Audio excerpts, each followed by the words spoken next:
Welcome to Resilience Redefined. I'm your host, Michael Ostrolenk. This show is about building better humans, institutions, and systems. On the show, I'll be interviewing many different experts from across many different fields, including human optimization, health and fitness, team building, mind-body medicine. In the institutional space, we're looking at different institutions and how we can create new ones, new models and maps, including in medicine, in education, in intelligence community, in law enforcement, in the military, especially in the special operations community. Thanks for being here and enjoy the show. Dennis Connors is an American Paralympic silver medalist, multi-time world champion, paracyclist, and national champion paraclimber whose journey from combat veteran to elite athlete is nothing short of inspiring. Originally from California, now based in Beaverton, Oregon, Dennis served 9 years in the U.S. Marine Corps, completing 3 deployments to Iraq, where he sustained multiple traumatic brain injuries that eventually led to ataxia and a stroke. After discovering paracycling in 2016, Dennis quickly rose through the ranks, earning a silver medal in the T12 road race at the Paris 2024 Paralympic Games, as well as the only male trike rider in the U.S. team, winning UCI World Championships and collecting numerous World Cup medals. He's also an accomplished paraclimber and multiple national champion in that sport. And it's good to see you. Hey, thanks for having me. Yeah, so March 2018, an important month, major, major month in your life. And I've yet to meet your wife. Hopefully at some point I will, but I just want to do a shout out to her. Yeah. Sound like she knew you well enough to ask certain questions, which Mhm, changed the course of your life literally the following day. mhm. Before we even talk about March 2018, walk us through to the listening audience, who's Dennis and what led to that evening, that conversation with your wife? Yeah, so maybe we'll just get right into it and talk about March 2018 and what happened. And Sure. uh, to be frank, for everybody in the audience, that is the night my wife heard something in my words that kept me from executing my plan of committing suicide the next day. Um, I joined the United States Marine Corps at age 18 in March 2003, just a week or two before we invaded Iraq.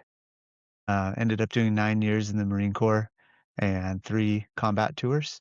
I started out in signals intelligence collections and then moved into the human intelligence, counterintelligence collection side.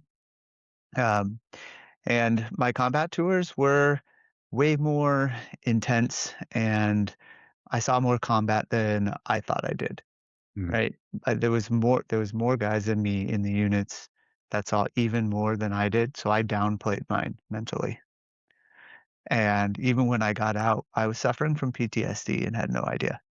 Mm. I was also suffering from traumatic brain injury, but with the kind of ethic of tough it out in the Marine Corps and in just in the military in general, what I thought was just part of my job, like kind of this tough it out mentality, ended up coming back really, really hard on me. Um, and so over the course of kind of 6 years, I got out of the Marine Corps after 9 years in 2012.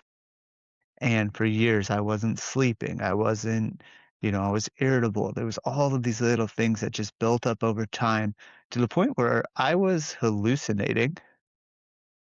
Yeah, my wife was with me when I was having a hallucination.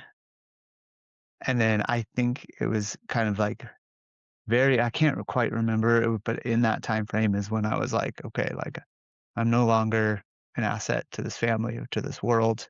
I'm a liability and I've got to go. Like I shouldn't be here. And that night, I felt great. I was Mhm. like in this great feeling because I knew like the pain was over. The next day it would be done. Mhm. And she heard something in my words. I said something. I don't quite know what it was. And she flicked the lights on and we were laying in bed and she was like, "What did you just say?" And I kind of had to hit that rock bottom. I think I backtracked a little bit and the conversation didn't go well. And then she went and woke up the kids. My kids were tiny at the time.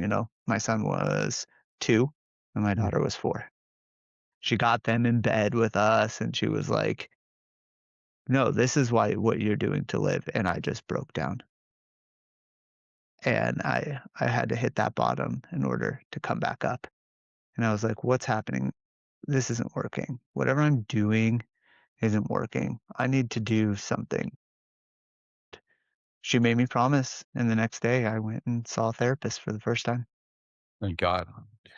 And before you kind of the path forward from that moment forward, if Mhm. you wouldn't mind, because you mentioned hallucinations, and for the listening audience who have not experienced or known someone who's experienced PTSD, Yeah. and you mentioned sleeplessness. Can you give us some examples of what your life was like suffering from that, including with these like audio or visual hallucinations and other kind of symptomology that led you to that evening, the decision then?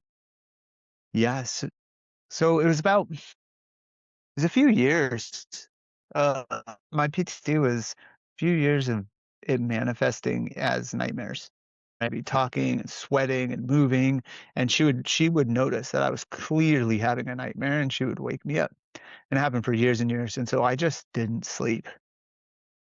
I just decided not to sleep. And for years and years and years, it was like, "Oh, like a couple hours of sleep a night, that's fine." So, like, compound that on top of everything else, and it Mhm. just got bad and worse and worse. Um, it was kind of this slow drip of degradation. Yeah. And I got to a point where I was running a so if I backtrack a bit to my 2010 deployment with Special Operations Command, I was with a Tier 1 unit, and I was one of their human intel collectors out forward in Western Iraq. I was the only one. Mhm. And I was running an asset who got a little too eager, right? It ended up coming back on him. I was doing everything I could, and they came in.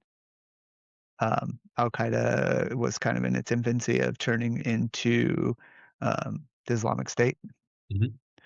Um, and they came in and took his family. And I felt personally responsible for that for years. And that was one of the things that was just eating away at me.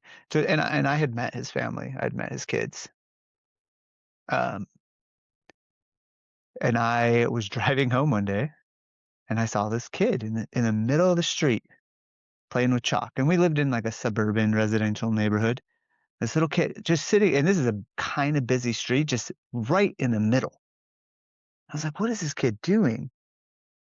Right. And then I kind of drove around him and he looked at me. Oh, kid looks familiar. Must be a neighborhood kid or whatever. And then it's a couple days later, same thing. Kids drawing with chalk in the street. This is crazy. So my wife's like, hey, maybe you should go down there and like knock on some of the doors and like let the parents know. And we go down there and there's no chalk in the road.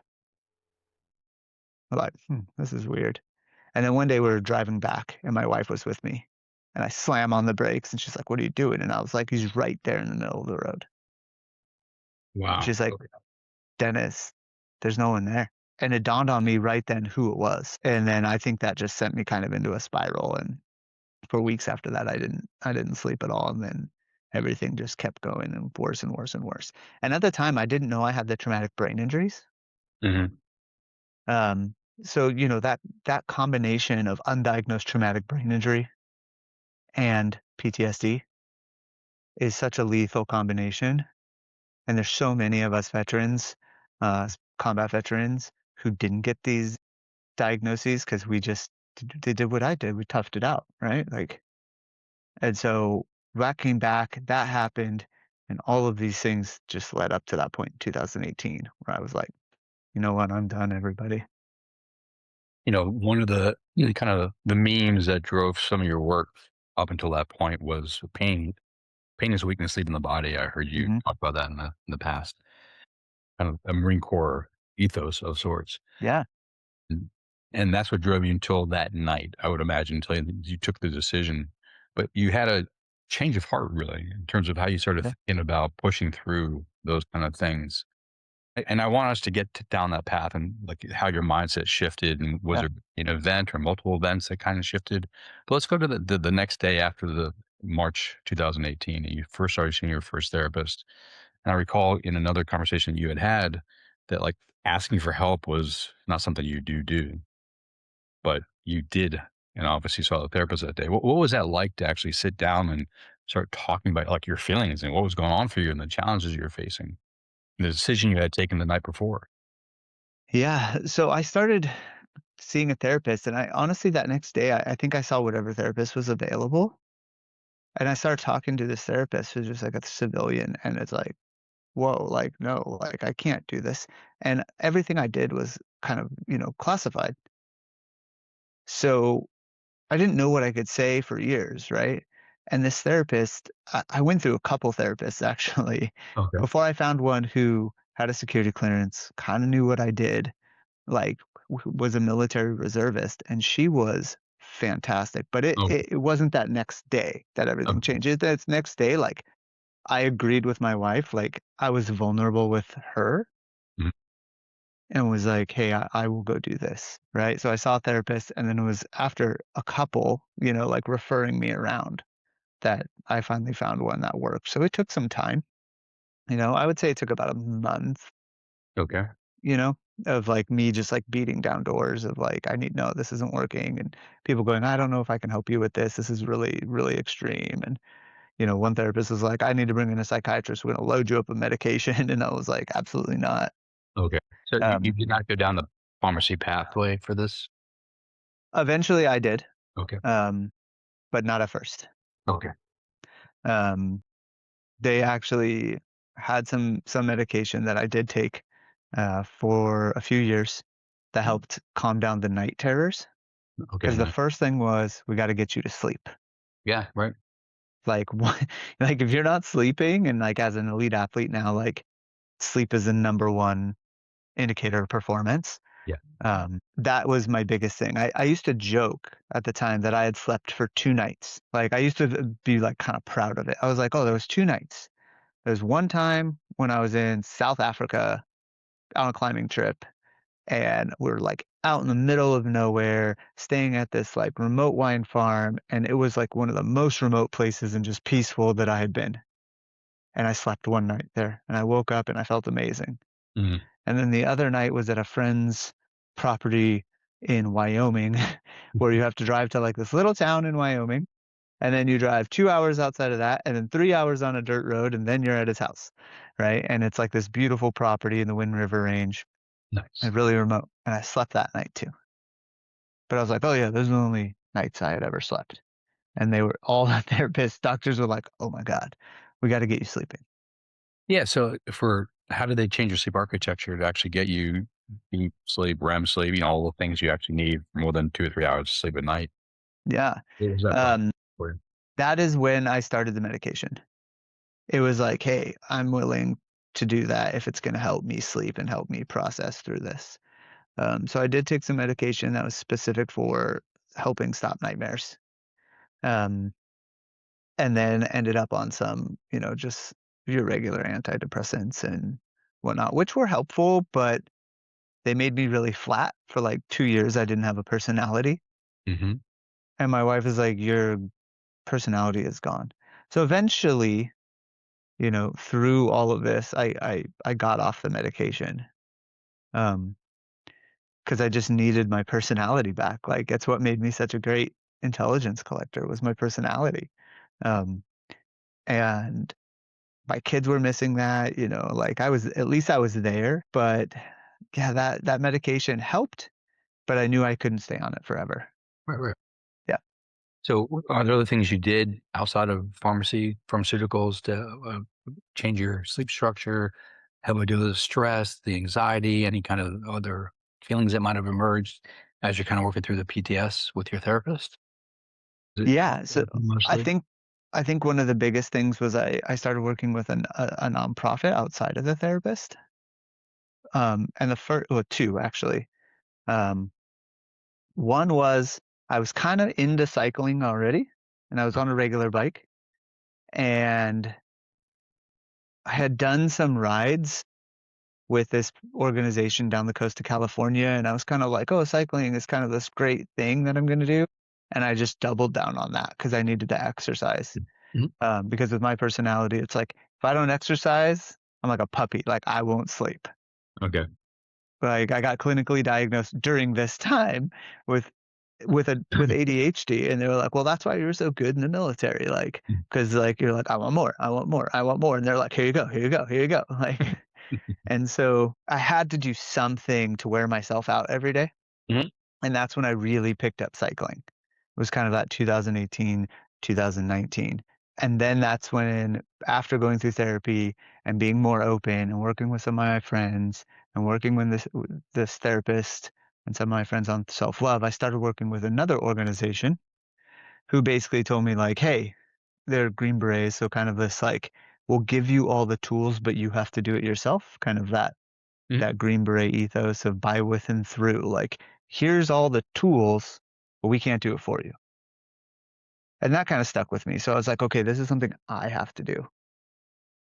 Can you share some of the tools that you created disciplines and practices around? Yeah. So some of well, first was that sleep discipline. I'll keep going back to that, and that was the normal sleep hygiene things like keeping the room dark, keeping it cool. To my wife hates that. The room's not cool anymore, but she put up with it. Um, no lights in the room. Like if there was like a light or anything, we taped over it. Like everything to keep dark. No screens before bed.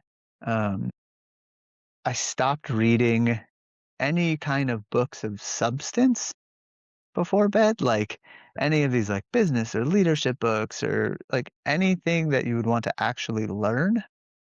I stopped reading that kind of book before bed because I would think about it all night, right? Like, oh yeah, like Right. this is because my ADHD brain would just like it would shoot me back up. So I just started reading fiction, whatever nonsense I could get my hands on. Um, and with the medication, it would just make me fall asleep like immediately. Mm. But I still do that to this day. Like I still lay down, I still read, um, Okay. um, and just like nothing of substance where it's like I don't want to keep like if it's interesting I keep going but like I'm not gonna think about it, you know. And then we worked through some journaling and some meditation, Nice. Okay. simple meditations like just through the Headspace app I think was kind of Okay. in its infancy, and so I Okay. was just using those, but mostly it was around exercise and sleep. That was the two big things for me. What did you learn about yourself in that whole process, both working with a therapist and doing some of these things, special forces community? So in that whole process, that's when I really learned about self-love, Mhm. right? I had to I didn't think that anybody loved me and that anybody would miss me if I was gone. And so my therapist had me make a list, and I think I talked about this in my TED talk, um, of all the people I know, Right. right? And that all those people I could reach out for help. And I was like, "Oh, wow." And so I had to kind of realize that accepting this love from all of these people would make me a more fulfilled person. Mhm. And it wasn't anything, I wasn't racing and competing yet, but it wasn't me running a business or starting this or, I thought I played with the idea of going to law school for a long time, like becoming an attorney or doing I, all of those achievements were things I did. They weren't who I am. Yeah. Right. And I had to like figure that out. That was really hard for me. Uh, And once I figured that out, that's actually probably helped me quite a bit in my career as an athlete, right? Was So it self love a process, or was it just a moment you recognized in some deep sense of love for yourself, or were there steps along the way? What that look like for you? it was more of like kind of a moment. Okay. Um, One of my friends sent me this book by an author named Young Pueblo. I don't know if you know who Young Pueblo is. Oh, It's fantastic, and it's the book is called Inward, and it's about self love. And it's little poems and short stories that, and I would keep that book by my bed and just read those. And it's really self-affirming, and it really helped me a lot, and I was like, "Oh," after this, and then I said and that's when I learned about community, and I was vulnerable. I went on this trip with these veterans for a 3rd time down the coast of California, okay. and that's when I opened up to them, Mhm. and it really helped me out. Like, I was there because I'm like, I'm fine. I'm gonna help fix other vets." I'm gonna take them rock climbing, I'm gonna take them cycling, I'm gonna do all this stuff, but I was the one who needed help. Mhm. And it took years for me to get there, and so finally on this 3rd year of this trip, I opened up to them, And that's when I learned about the potentials for traumatic brain injury. And so I went on that trip, talked to them, and they were like, "Hey, man, like you've seen more combat than almost all of us combined. And all those things you're talking about, those are traumatic brain injuries. Maybe you should get checked out."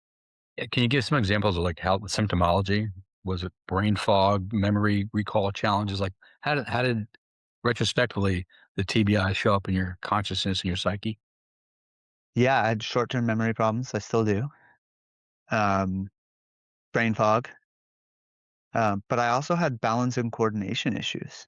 Okay. Like I could ride a bike, um, but I wasn't very graceful at it. I was all over the road, right? Like I literally remember sitting down and they're like, we're talking about stuff, sharing combat stories, and one of the people's like, "Oh yeah, about traumatic brain injury, like your traumatic brain injuries, Dennis." And I was like, "What are you talking about, man? I don't have traumatic brain injuries."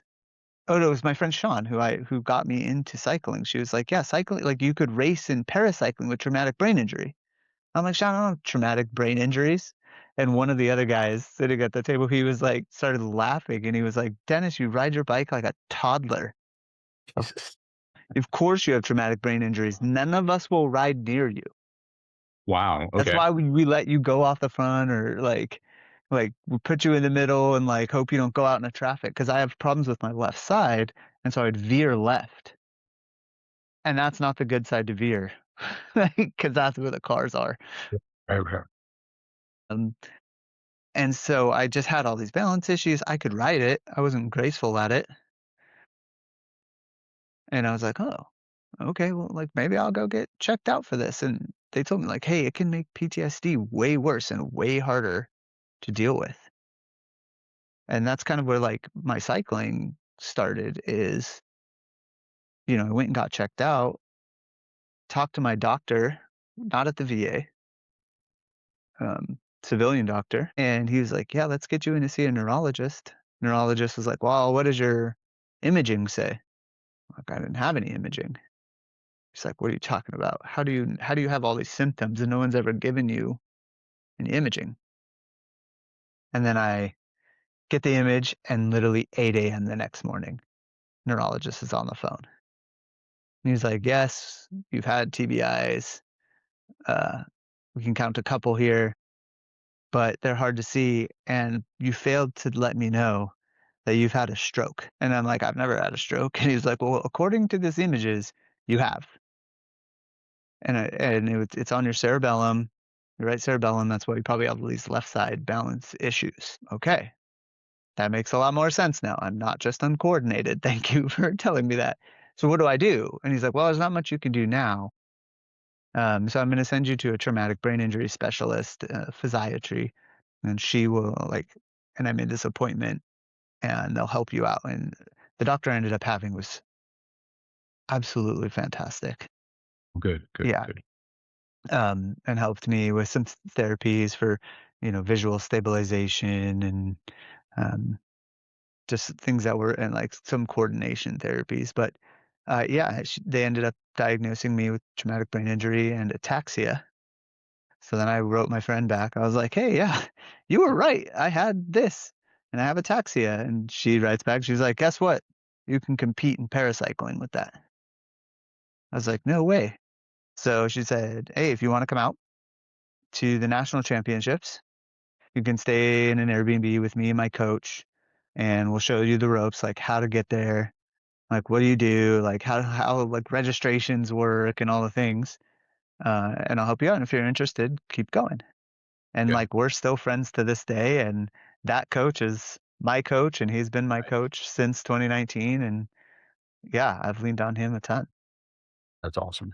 One of the things you also talked about in your previous talk was, and I mentioned this earlier, kind of reframing perseverance, thinking about pain Oh no, leaving the body. You kind of a different whole framework for that. Walk me through my internet breaking ideas, up. how your ideas around perseverance, toughness, all that stuff shifted over time, and what position do you hold now? Hey, Michael, are you there? I think my internet's breaking up. Okay. Can you hear me okay? Because you're actually moving around okay. Oh, I hear you. I see you. Okay. Here. Mhm. Problem with these Zoom recordings. If you hear this, do you hear this? I No. can hear you now. Yeah. Okay, I was gonna say uh, we can do one or two things. I was gonna say call me. We could talk on the phone. Like what we Yeah. if you think your internet's gonna be wonky moving forward, we can just stop this here. We can reschedule and finish up the second half if you like. I'll just make sure I work this Yeah. through. You know what I think it is? My What's that? kids are watching TV downstairs. Okay, all right. Yeah. Let Can we pause the recording Yeah, yeah, and yeah. obviously edit this part? So, as I mentioned earlier, one of the things you had talked about earlier was kind of your changing definition of perseverance and toughness. Yeah, you're driven by the marine ethos, pain is weakness leaving the body. Your framework shifted as a result of all the experiences. I'll say the healing that work that you did do. And Mhm. how do you look at it now? Like how do you look at it differently than you did now? The back, excuse me. How are you looking at it differently than you used to, and how's it expressing now in your life and the work that you do? Yeah. So I look at it differently now because have been able to put some structure to it. And I've kind of formulated these like four pillars. And if I can always go back to those four pillars, then I know I'm going to be successful, right? So after 2018 and that, working through my PTSD and getting into cycling, and in 2019 I raced, and I had made like a 180 from where I was. It was awesome. All of a sudden, May 2020, we're in the height of the pandemic. I have a full blown second stroke. Right. I get to the emergency room. I'm a young, fit male in we were down in Bend, Oregon, small hospital, lots of COVID patients, Mhm. right? I have a history of brain injuries and migraines and all these things. They think I'm having a migraine. They give me a bunch of medication and I'm like, yeah, I'm feeling better. And they're like, do you want some more? And I'm like, sure, as it seems to be working. They give me more. Doctors come in, say, how you feeling? I'm like, I feel great. They're like, do you have somebody here? I'm like, yeah, I think my wife is here because my wife and daughter couldn't come in. My wife and kids couldn't come in because it was a pandemic. They're like, great, you're out. Like, go see your doctors in the morning. I go and I'm still having issues the next day. Still having like my left side's not working, like all of these things slowly but surely just degrading. And then eventually, a couple days later, it starts to come back. I go see a neurologist, and this neurologist is one of the higher ranking neurologists at the hospital around here. Walks in to the room. I'm sitting there, can barely move my left side, like just and she knows nothing about me. She says, I see you're a veteran. This is how she opens it. I see you're a veteran. I am. Do you suffer from PTSD? I do. I have been working on it really hard for the last 2 years. I'm off my medications now. I think I've got a good handle on it. She goes, "Yep, this is all in your head. This is called functional neurologic disorder. I don't even need to look at your MRIs from the hospital. It's all in your head. If you believe you'll get better, you'll get better." Wow. Ends the conversation there, and I'm like, "Oh, I don't know." Like, okay, great. Like, great. Like, this is great for me. Like, if I believe I can get better, like, I'm gonna put in the work, right? She's like, "We'll send you to therapy." And I go into therapy and they're like, "Oh, this is kind of weird, but okay, we'll treat you for it." And it's just not working. And so I finally go back to that same traumatic brain injury doctor. And I'm like, "Hey, this is what they're saying." And she just shook her head and she was like, "This is not what it was." She looks at all my files. She looks at everything. She's like, "You had a second stroke and they missed it." And I'm like, "Wow." She's like, "Well, you're good now, so now we just need to keep you in therapy." And I had to I couldn't walk into therapy, like, my wife had to take me in there, and they were all in up in arms about, spout like, people being in the hospitals because it's 2020. Eventually, I could get myself in there, bought myself, like, canes and was, like, trying to use canes, um, and for 9 months, I was in therapy, and I was, like, in the harness, learning how to walk again. Um, but all I could think about at that point was like, I want a bike race. I want a bike race. Cause like I had just started this really great thing. right? And then it shut down. So I kind of leaned back on that, what I had done for the PTS and that like mentality that I had of being vulnerable, asking for help, leaning on my community and taking action that was discipline, not just, you know, do like whatever, like just doing things to do things. It was like be vulnerable, assess my vulnerabilities, you know, be okay with who I am now. Like this is just who I am now. It's not like me in the past is no longer me now. So I had to have a ton of self-love at that point. And then the next one was to take action to against those vulnerabilities. So it was very disciplined. And then I had to lean on my community a ton, right? I had to lean on vets. I had to lean on my coach at the time, because I still wanted to keep bike riding. I was on a bike on my trainer, like pedaling with one leg, like I can still do it. And he's like, great, let's do what we can. Like, oh boy. I had to lean on my wife and my friends, my parents, like everybody to help out during that year. And after about 7 months, I couldn't ride anymore. And I was like, no, I got to ride a bike. Had that grit mentality. I'll get myself through this. I got to ride. And it was just like, hey, it's not going to happen. But unfortunately, my coach used to be a US Paralympic team coach for cycling. He knows about everything. He's like, why don't we put you on a trike? So Right, then at right. least you can just go ride. You can try it and like you won't fall over. It's safer.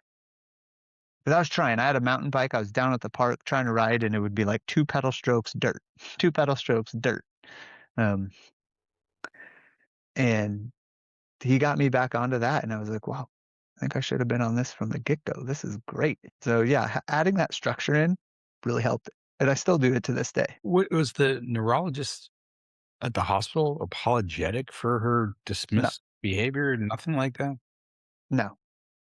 And because she was one of the more senior neurologists, I went to some more neurologists, Mhm. and they're like, well, she said this, and she's like a department chair, so I can't really contradict her because I'm new here. And I was like, man, this is just a bunch of like, Bullshit.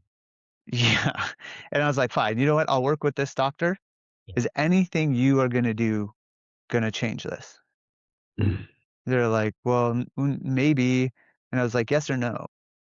And they're like, well, no. And I'm like, okay, then I'm just going to move on. Like I could sit here, keep coming in, but it's not going to change anything. Yeah, yeah, yeah.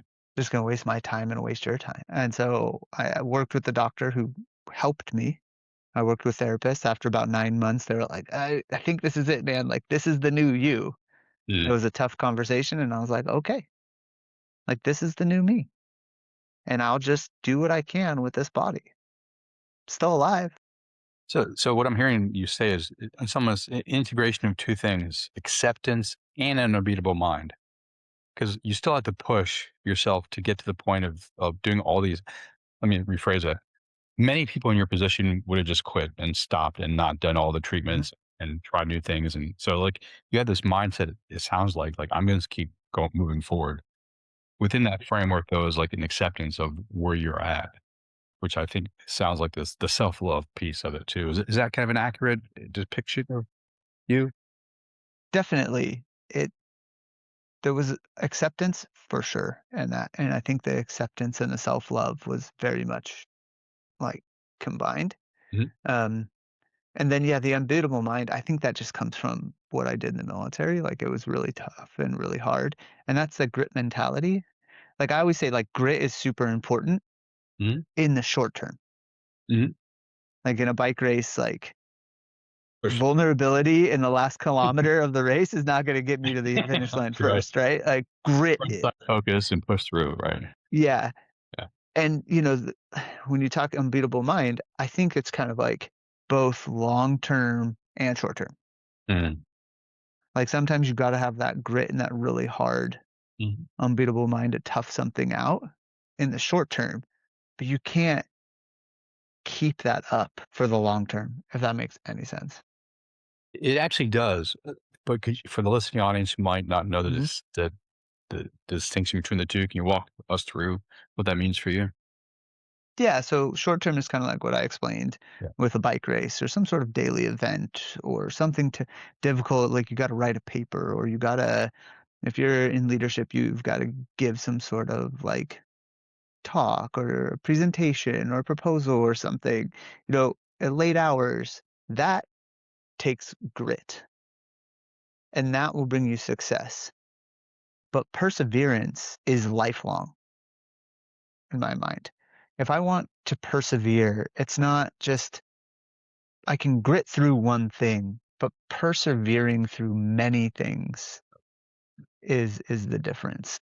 Yeah, and I would imagine, correct me if I'm wrong, that part of the perseverance over time is also recognizing the need for rest and recovery. And the Mhm. rest and recovery was missing earlier part of your life, Very, that lack of sleep. very much so. Okay. So do you have certain practices you do that help as an athlete to help you on the rest and recovery side of things? Yeah. So um, I definitely have. I try to maintain a bedtime and a wake up time, Okay. All right. right? Like all the standard sleep hygiene stuff. So Right. a standard bedtime, a standard nighttime. My wife and kids make fun of me because they're like, "You're like an 80-year-old man." Like, I wear all these sensors and stuff to track everything, and, like, they're like, "Your preferred bedtime" yeah, or a ring, whoop strap, like, all the things. I'm Nice. just comparing the 2 right now, actually. But for ages, my Aura ring would say, "Hey, your chronotype and your preferred bedtime is 7:30 PM." Wow. Okay. And and I like to wake up at, like, 5:30, Okay. right? And that's just how and once I started following that, I was getting better sleep. Mhm. Mhm. Um, I can't do that with kids and a family, so, I try to be in bed by, like, 9, and I'm real grumpy if I'm not. Um, and then I'm up by, like, 6 every morning, basically. And I even continue that on the weekends, Good. much to my wife's chagrin, she's like, "Why can't" and I'm just like, "I've been awake for an hour laying here, what are you talking about?" Um, but so I have that bedtime, I still do the fiction stuff. Um As an athlete, I have learned that magnesium really helps me sleep. Glutamate? I take Mhm. it's a combination of 3 types of magnesium. Yeah, so it's kind of like this whole hit it from every angle, but it also helps with muscle fatigue and recovery. Right. I have yeah, and I try to wind down at night. We turn all the lights down, like, after dinner, we do, everything, and so my kids are like little Paralympic, Olympic athletes. They have to go through, like, the whole, like, sleep hygiene and nutrition. They eat what I eat.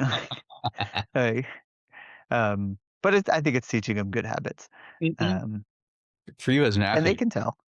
particular diet that you follow?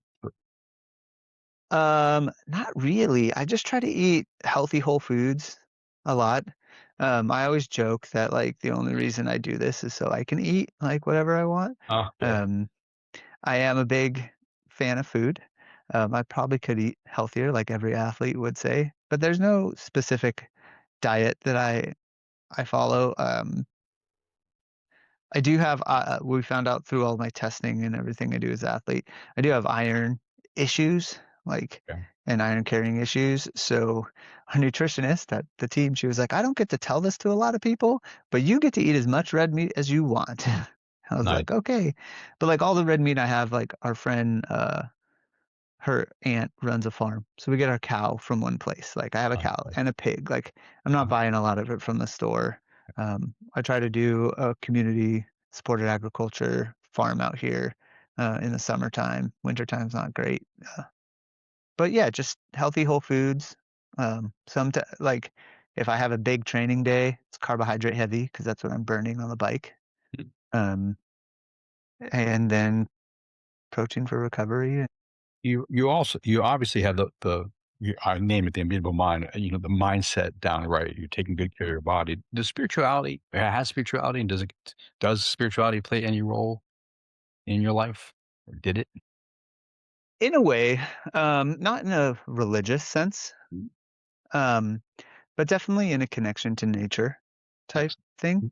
Mm. I grew up rock climbing Mm. and traveling around the mountains and being outside. Like in high school, I was independent study because I was on the national climbing team. So I just traveled around and I climbed in all these beautiful places.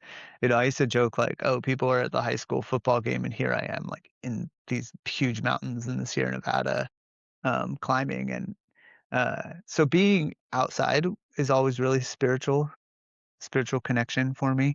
I'm also snowboarder. Okay. Um, it took a couple years after that second stroke to get back to where I needed to be. But our whole family skis and I snowboard, they all ski. Okay. But we spend a lot of time in the mountains, and I find myself really connected outside, and it's really relaxing for me. And like I said, I used to joke about those times, the 2 times that I slept. Yeah. They were both in very remote places, Right. Right. disconnected, so very connected to the earth. And so I still feel that way, and my coach will see my progress, and every now and then he puts in there, he's like, "Hey, you need to go climbing. You need to go to the mountains." Okay. And because I can take it really seriously and I can grit down really hard on the training. Um, and he'll see some fluctuations in there where maybe I'm declining a little bit or I'm frustrated or he'll see some comments and he'll be like, "Go climb, go into the Okay. mountains, Okay. Good. Good. like go ski this weekend, like make sure you're out." So my kids ski race, so we're in the mountains every weekend, Okay. which is really refreshing for me. Just like being up here, being out in the wilderness. Um, so it really helps. So most of your time these days is as an athlete. Is that accurate? Mhm. Yep. Nice. And one of the things I believe to be true about you is like you obviously have an inspirational story, and it'd be great to have more opportunities like the TEDx that you did, more talks like that. Someone who's watching this and go, "Holy moly, man! I want Dennis to speak at my conference, speak to my leadership team, speak what these various places." How do people find you? You can find me on my website, Yeah. and that's Dennis Connors, Connors, USA.com. Yeah. So Dennis Connors USA. I'm also on LinkedIn. I'm pretty active on LinkedIn. Yep. And then I dabble on Instagram a little bit. But I'm a former counterintelligence operator, so I don't do any TikTok. It's not going on my phone. Sorry, everybody. No, I mean, I'm also like in my 40s, so I'm not like a good TikToker. Um, but yeah, I'd love to come give keynotes. I talk a lot about being an intelligence collector. You can go do the highest speed, lowest drag intelligence operation and get the piece of information. But if you can't communicate that piece of information to who it needs to be communicated to, all of that stuff, all of that danger you put yourself in, put other people in, is useless. And my friend told me, one of my best friends, the guy who gave me that book, um, it's like, Dennis, you have to tell this story. And there's a lot we can all learn from it. mm, And I relate it back to myself like, oh, right now I'm the intelligence collector with this piece of information that needs to be shared right, right, right. and taught. And there's a lot of things I've learned through my experience, with these 4 pillars, relating them back, that I would love to share with more people. And as a Paralympic athlete, like, this is how I'm gonna fund my gold medal in LA. This is how I'm gonna fund my life. Like, Huh? I need to share this story, and so I would love to come out and do keynotes for people. That's what I'm doing now on the side, other than training on the bike Right. all the time. Right on. Well, from your lips to God's ear, we'll make this happen. We'll make it so. Yeah, Dennis, great to talk to you. Michael. Very inspirational story. I really appreciate your time and sharing with us the lessons you learned. And, for anyone listening to this is in the middle of depths of adversity, which might lead them to their own March 2018 experience. I hope they can hear your story and realize there could be a light on the other side of that darkness. Just one more day, one more conversation can get you possibly to the other side, or at least on the right path. So, Mhm. if you or a friend or a family member, you're very inspirational to keep people moving forward. So, thank you. Thank you.